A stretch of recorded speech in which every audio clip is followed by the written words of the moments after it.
mudanayaal iyo marwooyin Soomaaliya waxay cagta saartay dhabbada xasiloonida iyo dib u soo kabashada dhaqaale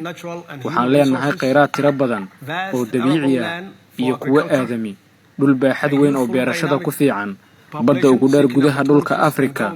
bulshada yar oo fursad raadis ah iyo dawlad ay ka go'an tahay inay isbeddelka hirgeliso dalka iyadoo oo adeegsanaysa hogaamin wanaagsan oo ay u dhaxaad u yihiin mabaadi'da dawlad wanaagga sidaas awgeed waxaan dhammaan maalgashadayaasha Ruushka iyo kuwa reer Afrika ku martiqaadaya inay yimaadaan oo ay soo sahmiyaan fursadaha badan ee Soomaaliya ka jira kuwaasi oo leh faa'iido mustaqbal oo waarta